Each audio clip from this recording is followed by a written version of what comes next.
Donc l'idée est de trouver quelques cas d'usage emblématiques. On sait très bien que si on vient vous demander quelles données vous voulez partager, la première question que vous allez poser c'est pourquoi. Donc le but est de trouver les cas d'usage, de trouver des cas d'usage qui soient emblématiques, donc impactants, mais aussi avec une vraie finalité en termes des produits, des actifs qui sortiraient, des solutions qui pourraient sortir, que ce soit des solutions internes ou des solutions marché.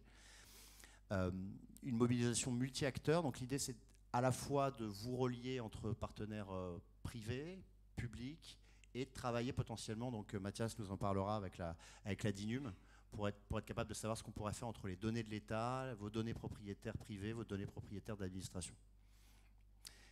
Infrastructure de confiance, donc être capable de co-construire un modèle opérationnel qui puisse répondre à l'ensemble de vos problématiques en fait, de protection des données.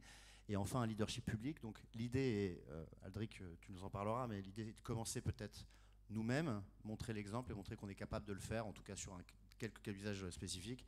Et puis après que l'État évidemment prenne le relais, parce que si l'État ne le fait pas, ça a peu de chances de fonctionner. Aldric, tu veux peut-être nous présenter quelques-uns des cas d'usage auxquels on a pu penser. Alors c'est des cas d'usage très rapides, l'idée est justement de faire une consultation avec vous après. Oui, ça sera très illustratif, mais je peux par exemple un exemple tout simple. Nous au Crédit Agricole, on a fait quelques de partages de données externes, même si on a encore beaucoup de sujets à résoudre en interne, parce que vous imaginez bien que dans un groupe très fragmenté, chacun a un peu de mal à se faire confiance pour partager ses données. Mais il se trouve qu'on a réussi un qui était plutôt visible, qui était pour Atout France, qui est un observatoire touristique. Et on a partagé des données relatives au paiement, donc c'est des données agrégées, anonymisées, mais qui ont beaucoup de valeur pour comprendre en fait dans les zones touristiques comment se comportent les touristes, auprès de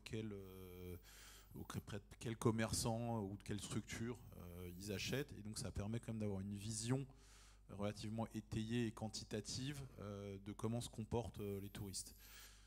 Simplement, on s'est rendu compte en faisant ça qu'on avait une lacune, c'est qu'effectivement, si le touriste ou si la personne au sens large ne paye pas avec un moyen traçable comme une carte, ou en tout cas quelque chose qui est adossé à une carte, on ne sait pas finalement qu'il y a eu de la fréquentation et que des choses ont été faites. Et en réfléchissant un peu, on s'aperçoit que finalement, c'est peut-être des données que les telcos, par exemple, peuvent avoir. Parce que évidemment s'il y a quelque chose qui est très répandu, c'est l'usage du smartphone, et même quand on paye pas avec, pour le coup on a quand même dans une zone qu'on fréquente le smartphone qui laisse un certain nombre d'indicateurs. Alors, évidemment tout ça, ça impose déjà de regarder si tout le monde est d'accord pour partager. Probablement beaucoup de sécurité, donc nous on a plutôt raisonné sur des agrégats, des anonymisations, ça pourrait potentiellement être possible sur les données relatives aux telcos.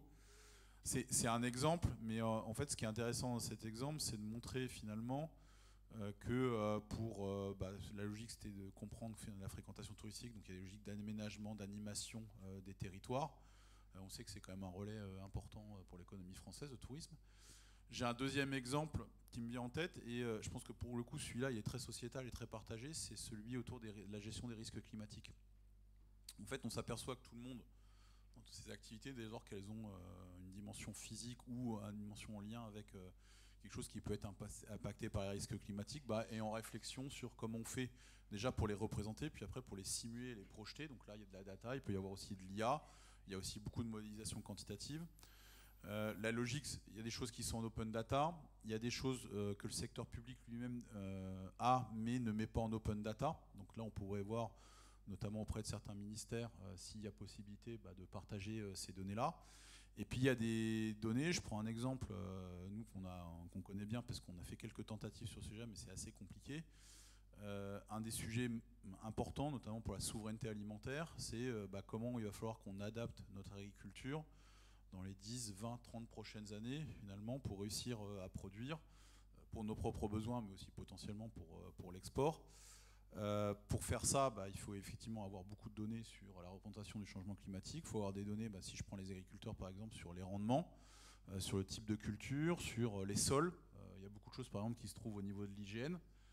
Aujourd'hui, ils ont un très gros projet jumeau numérique France. Voilà. Donc c'est un axe de coopération qui est intéressant. Et puis il y a des données qui sont détenues soit par des ministères mais pas encore en open data, soit par exemple, si je prends la production laitière, il y a des coopératives en fait, qui détiennent des données, mais qui, pour des raisons de normalisation, de gouvernance, les partagent pas encore. Et en fait, ces sujets-là, ils sont importants parce qu'on a peut-être tous individuellement une partie de la clé du problème. Simplement, on n'a pas encore la façon de coopérer, de collaborer ensemble pour pouvoir définir s'il y a un cas business qui permet de servir ce partage de données. Et puis, effectivement, comme disait Mathias, c'est important aussi de se dire qu'on pourrait le faire avec des outils sécurisés, qui quelque part simplifient aussi la fragmentation de l'écosystème.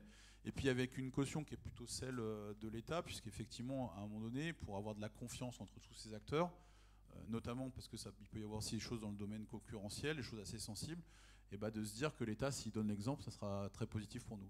Voilà. 2 exemples dans un champ totalement différent, mais qui montrent qu'en fait, il y a des opportunités de partage cross-sectoriel, secteur public, secteur privé, quoi.